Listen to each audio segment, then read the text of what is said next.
है झारखंड का मौजूदा राजनीतिक समीकरण? क्यों आदिवासी बहुल सीटों से मिलेगी झारखंड की सत्ता की चाबी? किस पार्टी की कैसी है तैयारियां? कौन सी झारखंड की अहम पार्टियां हैं?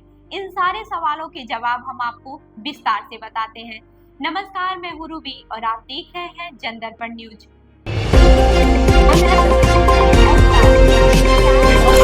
आप देख रहे हैं जनदर्पण, सत्ता का खेल, गणित की नजर, सत्ता गणित। चुनाव आयोग ने मंगलवार को झारखंड में विधानसभा चुनाव की तारीखों का ऐलान कर दिया है। झारखंड में 2 चरणों में 13 और 20 नवंबर को मतदान होंगे। नतीजे 23 नवंबर को आएंगे। 2014 और 2019 के झारखंड विधानसभा चुनाव में 5 चरणों में मतदान हुआ था। पिछले कुछ समय से झारखंड में राजनीतिक उथल पुथल की स्थिति रही है। अब जानते हैं कि क्या है झारखंड का मौजूदा राजनीतिक समीकरण। 5 जनवरी 2025 को मौजूदा विधानसभा का कार्यकाल खत्म हो रहा है। महागठबंधन में झारखंड मुक्ति मोर्चा के अलावा कांग्रेस, राजद और वाम दल है।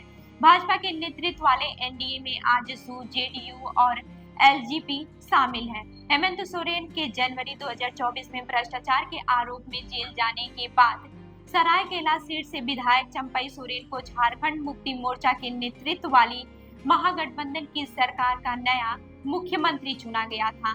हालांकि 26 जून को हेमंत सोरेन के जमानत पर रिहा होने के बाद उनके करीब रहे चंपई सोरेन को मुख्यमंत्री बनने के लिए लगभग 150 दिनों के भीतर इस्तीफा देना पड़ा था। इस घटनाक्रम के बाद दोनों में खटास बढ़ती गई।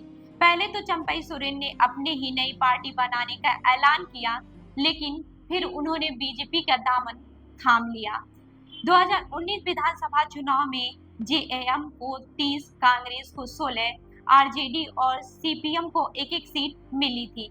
इस गठबंधन ने सरकार बनाई, वहीं बीजेपी को 25 सीटें मिली थी। वहीं आने वाले विधानसभा चुनाव में दोनों सत्तारूढ़ गठबंधन और विपक्ष में भाजपा के नेतृत्व वाले गठबंधन में मुकाबला है।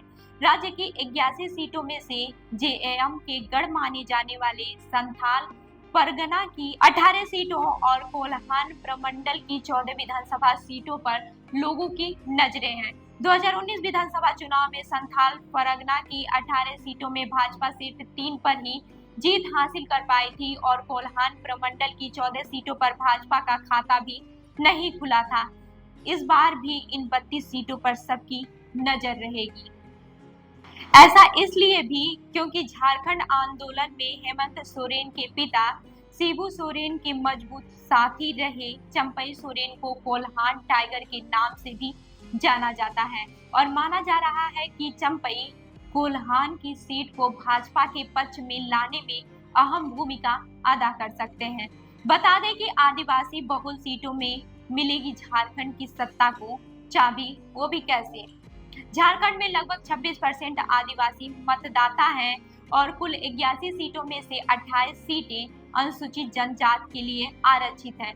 2014 के विधानसभा चुनाव में अनुसूचित जनजाति के लिए आरक्षित सीटों में से भाजपा और झामुमो दोनों ही 13-13 सीटें जीतने में कामयाब हुई थी, जबकि 2 पर अन्य उम्मीदवार जीते थे। भाजपा ने इस चुनाव में कुल 37 सीटें जीती थी और झारखंड विकास मोर्चा यानी कि झाविमो के 6 विधायकों के समर्थन से भाजपा ने सरकार बनाई थी। 2019 विधानसभा चुनाव में भाजपा अनुसूचित जनजाति के लिए आरक्षित 28 सीटों में से सिर्फ 2 खूंटी और तोरपा से ही जीत पाई थी और उसे सत्ता से बाहर का रास्ता देखना पड़ा था।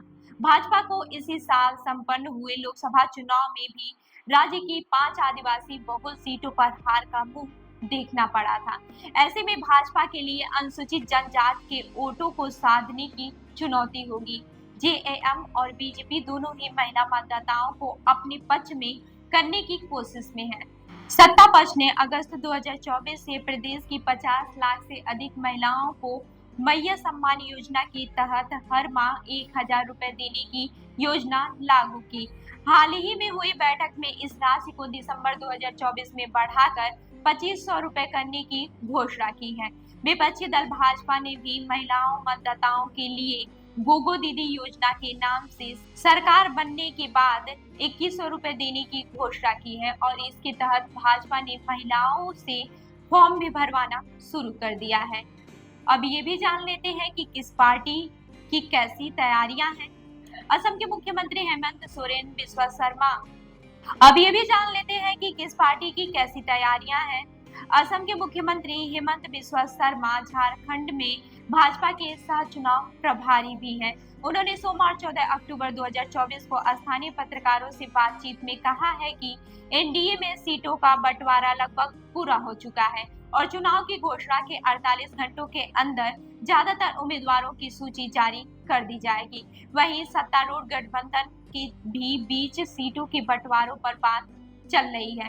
प्रधानमंत्री नरेंद्र मोदी चुनाव के मद्देनजर बीते एक महीने में 2 बार झारखंड का दौरा कर चुके हैं। इसके अलावा केंद्रीय गृह मंत्री अमित शाह भी राज्य के दौरे पर आ चुके हैं। अब आपको बताते हैं झारखंड की अहम पार्टियों के बारे में। BJP, JM, Congress, RJD, JDU, CPM, CPI, Bahujan Samaj Party, ये सारी अहम पार्टियां हैं। तो इस खबर पर आपका क्या है कहना, हमें जरूर बताइए।